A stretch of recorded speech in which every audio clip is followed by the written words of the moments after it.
पश्चिम बंगाल में हाल ही में 2 चरणों में विधानसभा चुनाव कराए गए, जिसके बाद ईवीएम में गड़बड़ी की शिकायतें मिलने के बाद 15 मतदान केंद्रों पर फिर से वोटिंग कराई गई और अब चुनाव आयोग को फिर से धांधली की शिकायतें मिली हैं। ऐसे में पश्चिम बंगाल विधानसभा चुनाव को लेकर चुनाव आयोग की तरफ से बड़ा फैसला सामने आया, जिसकी हर तरफ चर्चा हो रही है। तो क्या है वो फैसला, जानेंगे इस रिपोर्ट में।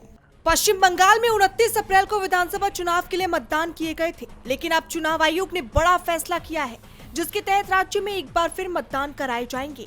दरअसल वोटिंग में धांधली की खबर सामने आई है, जिसके बाद आयोग की तरफ से फलटा विधानसभा क्षेत्र के करीब 285 मतदान केंद्रों पर रिपोलिंग कराने का फैसला लिया गया है। फलटा विधानसभा क्षेत्र में 21 मई को सुबह 7 बजे से शाम 6 बजे तक दोबारा मतदान होगा, जबकि इनके नतीजे 24 मई को सामने आएंगे।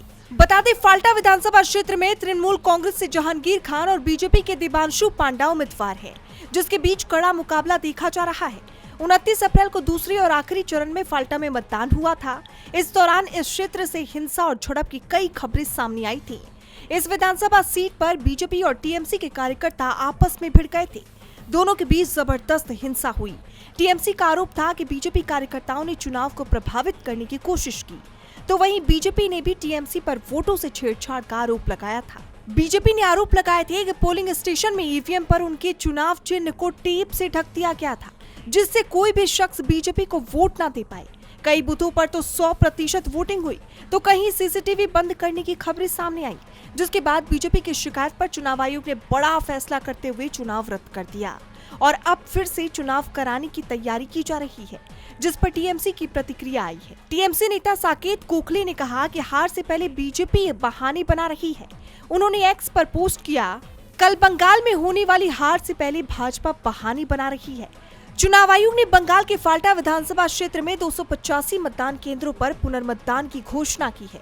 मतदान के दौरान टाडीपार के चमचे ज्ञानेश कुमार ने 24 लाख से ज्यादा केंद्रीय पुलिस बल तैनात किए थे। इसके अलावा बीजेपी के एक चमचे, जिसे वो उत्तर प्रदेश का मुठभेड़ विशेषज्ञ पुलिसकर्मी बताते थे, उसे पुलिस पर्यवेक्षक नियुक्त किया गया था। इसके बावजूद चुनाव आयोग का कहना है कि पुनर्मतदान कराना ही होगा। इतना ही नहीं, उन्होंने आगे कहा कि कल बीजेपी की हार को पचा न पाने के कारण टाडीपार अपनी इज्जत बचाने और पार्टी को बचाने का रास्ता देने के लिए बहाने बना रही है।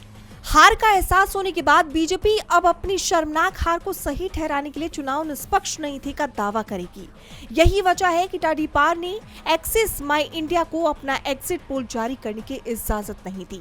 जहां एक तरफ बीजेपी अपने बहाने तैयार कर रही है, वहीं बंगाल के लोग कल दीदी की चौथी बार पश्चिम बंगाल के मुख्यमंत्री बनने की जीत का जश्न मनाने के लिए रविंद्र संगीत और डीजे संगीत के साथ तैयार है।